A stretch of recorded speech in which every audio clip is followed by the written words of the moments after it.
প্ৰকৃত জাতীয়তাবাদৰ সৃষ্টি কৰোঁ, বজাৰ আৰু পথাৰ দখল কৰোঁ, আমাৰ মাটি বনিয়াক আমি বিক্ৰী নকৰোঁ, অৰ্থনৈতিক সুৰক্ষা আমাক প্ৰদান কৰোঁ, আমি বিনামূলীয়া ধান চাউলৰ পিছত বিনামূলীয়া গেছৰ পিছত দৌৰি ফুৰা আঁচনিসমূহৰ বিৰোধিতা কৰোঁ, আমি শিক্ষাৰ সচেতনতা আনো, আমি স্বাস্থ্যৰ সচেতনতা আনো, আমি ধৰ্মান্ধ নহওঁ, আমি মাতৃভাষাক শ্ৰদ্ধা কৰোঁ।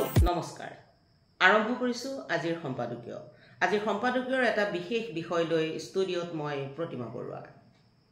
প্ৰিয় দৰ্শক, অসমত আজি কেইটামান দিন ধৰি জাতীয়তাবাদৰ প্ৰশ্নই হুলস্থুল লগাই আছে, বিশেষকৈ উজনি অসমত। উজনিৰ লগতে নামনিতো তাৰ কিছু প্ৰভাৱ পৰিছে। এতিয়া প্ৰশ্ন হ'ল, জাতীয়তাবাদ বুলি ক'লে আমি কি বুজি পাওঁ? আৰু জাতীয়তাবাদী সংজ্ঞাটো আমি দাঙি ধৰিবলৈ গৈ, জাতীয়তাবাদীৰ কথা আমি উচ্চস্বৰে ক'বলৈ গৈ আমি কি বুজাবলৈ চেষ্টা কৰোঁ? এতিয়া জাতীয়তাবাদ বুলি ক'লে আমি যদি জাতীয়তাবাদৰ কথা ক'বলৈ গৈ আমি হঠাৎ কৈ দিওঁ আমি দুখীয়া মানুহ হ'ব পাৰোঁ।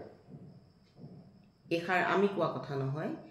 যিটো সংস্থাৰ গুৰি ধৰোঁতা শৃংখল চলিহা নামৰ ল'ৰাজনে এই কথাষাৰ যোৱাকালি কোৱা শুনিলোঁ যে হ'ব পাৰোঁ আমি দুখীয়া। অসমীয়া কেতিয়া দুখীয়া আছিল? অসমীয়া কেতিয়াও দুখীয়া জাতি নহয়। কিন্তু তাৰ বিপৰীতে আজি আকৌ বৰ্তমানৰ সদৌ অসম ছাত্ৰ সন্থাৰ সভাপতি উৎপল শৰ্মাই ক'লে যে বিহাৰখনেই ভাৰতৰ সকলোতকৈ অৰ্থনৈতিকভাৱে দুৰ্বল এখন ৰাজ্য, য'ৰ পৰা মানুহে জীয়াই থকাৰ তাৰণাত তেওঁলোকৰ ৰাজ্যৰ পৰা পলায়ন কৰি ভাৰতৰ বেলেগ বেলেগ অঞ্চললৈ বিয়পি পৰে। তেনে এটা জাতি অসমতো আহিছে, বিহাৰী জাতি। আৰু সেই বিহাৰী জাতিয়ে যদি অসমত সংস্থাপনৰ কাৰণে আহি ভাত পানী কাপোৰৰ কাৰণে বাসস্থানৰ কাৰণে আহি যদি আমাক সেৱা কৰে, তেনেহ'লে আমি সহ্য নকৰিম।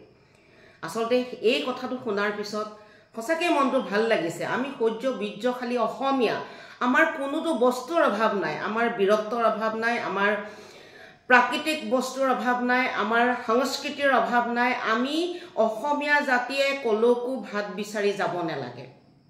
আজিকালি চাকৰিৰ খাতিৰতহে দুই এক অসমীয়া গৈছে, কিছু সংখ্যক অসমীয়া গৈছে, কিন্তু ব্যৱসায়িক স্বাৰ্থত কোনো অসমীয়াই যাব নালাগে। কাৰণ আমি অসমীয়া অৰ্থনৈতিকভাৱে কোটিপতি নহ'ব পাৰোঁ, কিন্তু অসমীয়াই খুব সুন্দৰকৈ নিজৰ ভাত মুঠি যোগাৰ কৰি খাই সুন্দৰভাৱে জীয়াই থকা এটা সবল জাতি, সবল এটা সাংস্কৃতিক জাতি।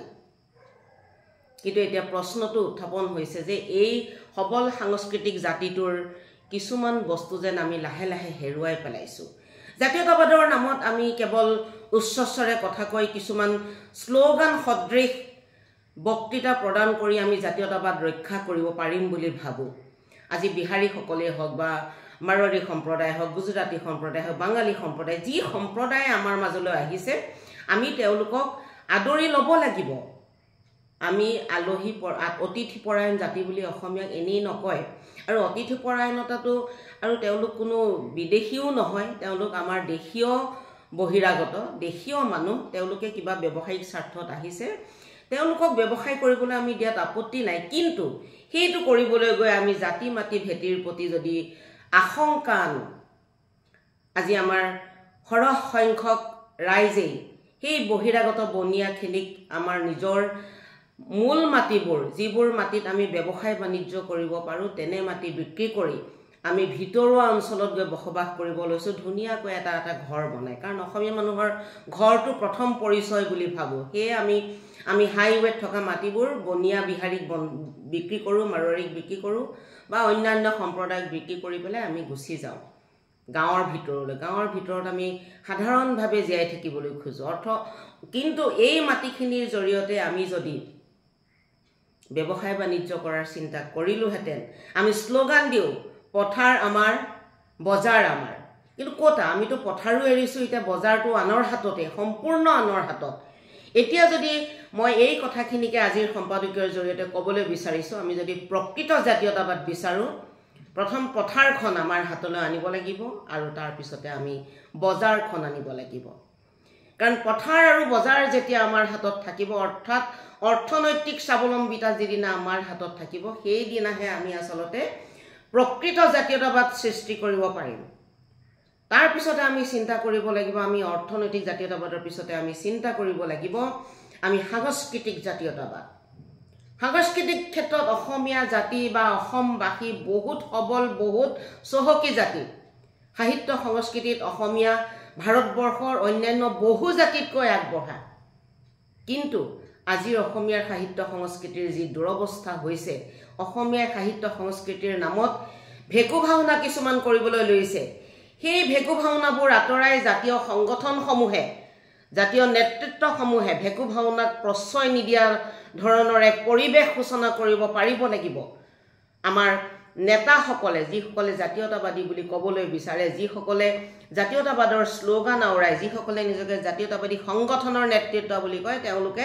প্ৰকৃত জাতীয়তাবাদ আনিবলৈ হ'লে সাংস্কৃতিক জাতীয়তাবাদ আনিব লাগিব সংস্কৃতিৰ সুস্থতা আনিব লাগিব অসুস্থ সংস্কৃতিয়ে এটা জাতিক অৰ্থনৈতিকভাৱে হওক বা যিকোনো সামাজিক ক্ষেত্ৰত চহকী জাতি হিচাপে আমাক পৰিচিত কৰিব নোৱাৰে শিক্ষাৰ ক্ষেত্ৰত যদি আমি আগবাঢ়িব নোৱাৰোঁ তেনেহ'লে প্ৰকৃত জাতীয়তাবাদৰ ভেটি জানো স্থাপন হ'ব কাৰণ মানুহ যদি শিক্ষিত নহয় মানুহ যদি শিক্ষাৰ ক্ষেত্ৰত আগুৱাই যদি সমাজখনত কি হৈ আছে পৃথিৱীত কি হৈ আছে সমাজখনক কেনেকৈ আগুৱাই নিব লাগিব ল'ৰা ছোৱালীৰ ভৱিষ্যত কেনেধৰণে নিশ্চয়তা প্ৰদান কৰিব লাগিব সেই কথাবোৰ যদি আমি নাজানো তেনেহ'লে আমি কেনেধৰণে জাতীয়তাবাদী হ'ম বা জাতিটোক আগুৱাই নিম কেনেকৈ জাতিটোক এতিয়া বৰ্তমানৰ বিজেপি চৰকাৰেই হওক বা ইয়াৰ আগতো কংগ্ৰেছ চৰকাৰ হওক বা অন্যান্য যদি কিবা চৰকাৰ আছিল প্ৰত্যেকে মানুহৰ মাজত ভোট বেংক গঠন কৰিবৰ কাৰণে তেওঁলোকে কিছুমান আঁচনি প্ৰদান কৰে বৰ্তমান আঁচনিৰ ধুমটো আৰু বাঢ়ি গৈ আছে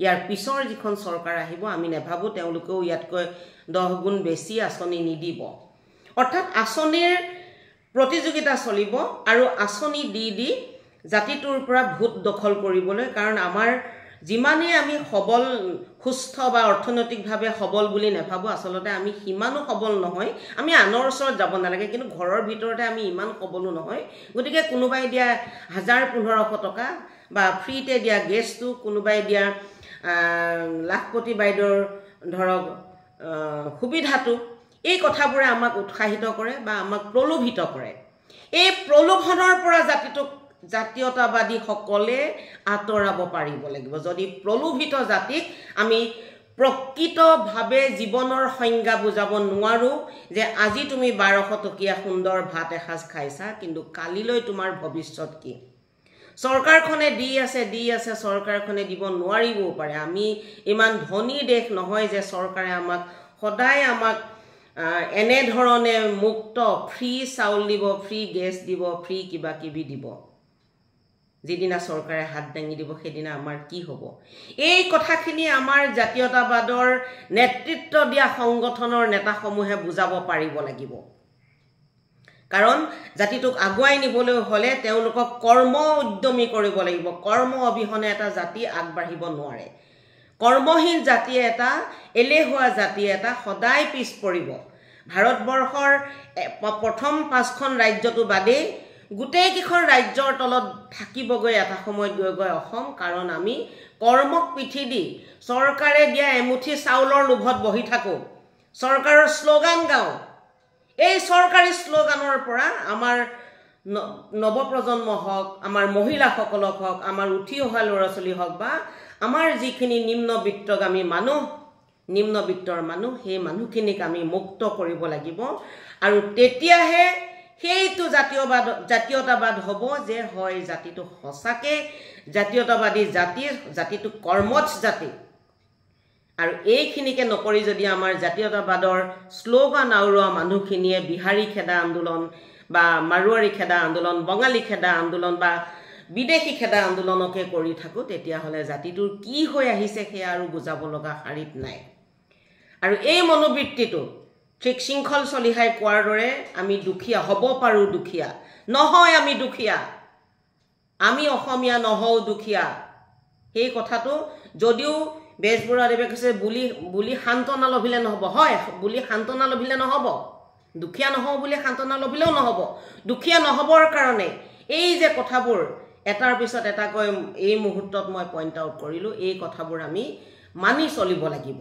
ধৰ্মান্ধতাই আজি সমাজখনক কেনেধৰণে গ্ৰাস কৰি আহিছে, আমাৰ অসমীয়া সমাজখনক কেনেধৰণে গ্ৰাস কৰি আহিছে জাতীয়তাবাদী নেতাসকলে বা সংস্থাসমূহে নজনা নিশ্চয় নহয়।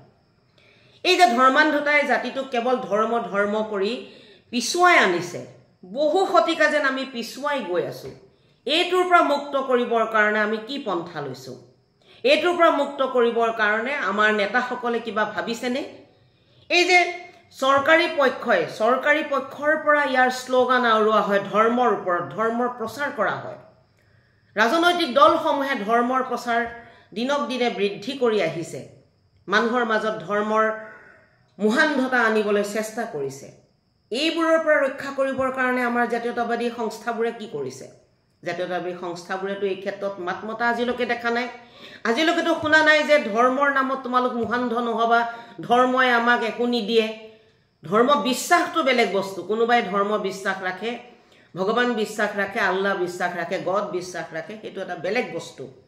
কিন্তু ধৰ্মৰ নামত সমাজখনক ভাগ কৰি, ধৰ্মৰ নামত সমাজখনৰ মাজত বেভিচাৰ সৃষ্টি কৰা যিখিনি আমাৰ সমাজত এতিয়া প্ৰচলিত এটা ব্যৱস্থাৰ নিচিনা হৈ আছে, সেই ক্ষেত্ৰত আমি কি কৰিছোঁ? আজি আমাৰ মাতৃভাষা সংকটত পৰিছে। কাৰণ আমি মাতৃভাষাটোক বহুতে ক'বলৈ লাজ কৰে। অসমীয়া এটা ডেড লেংগুৱেজ বুলি কোৱা কিছু সংখ্যক মানুহো আছে।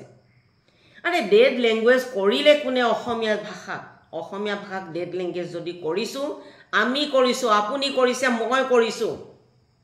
এই যে আপুনি আৰু মই কৰিছোঁ, অসমীয়া ভাষাটোক এলাগি জাতীয়তাবাদী সংগঠনৰ নেতাসকলেও কৰিছে, ৰাজনৈতিকভাৱেও কৰা হৈছে। কোনোৱে আমি প্ৰচেষ্টা কৰা নাই যে আমাৰ ইয়াত থকা, অসমত আছা তোমালোকে অসমীয়া ভাষা কোৱা, আৰু আমি নিজেও প্ৰথম আমি অসমীয়া ক'ম, আমি অসমীয়া লিখিম, অসমীয়া ক'ম, অসমীয়াত গান গাম, অসমীয়াত সাহিত্য চৰ্চা কৰিম, অসমীয়াত আমাৰ সমাজ ব্যৱস্থাক আগুৱাই নিম। আছে সকলোৰে প্ৰতি এটা অনুৰোধ, প্ৰথমতে আমি প্ৰকৃত জাতীয়তাবাদৰ সৃষ্টি কৰোঁ।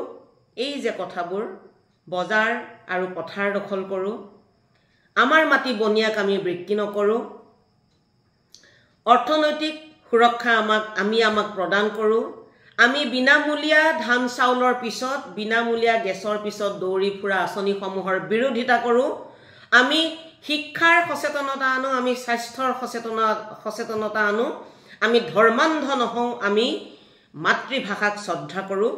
আৰু তেতিয়া দেখিব আপুনি জাতীয়তাবাদৰ কাৰণে অসমীয়া ভাষা অসমত চলিবই লাগিব, অসমীয়াগিৰি অসমত চলিবই লাগিব, অসমত অসমীয়া ভাষা ক'ব লাগিব, এই কথাবোৰ ক'ব নালাগে। আজি বাঙালীসকলে, আমাৰ ওচৰৰে পশ্চিমবংগৰ বাঙালীসকলে কিন্তু কাকো ক'ব নালাগে ইয়াত বাঙালী ক'ব লাগিব বুলি।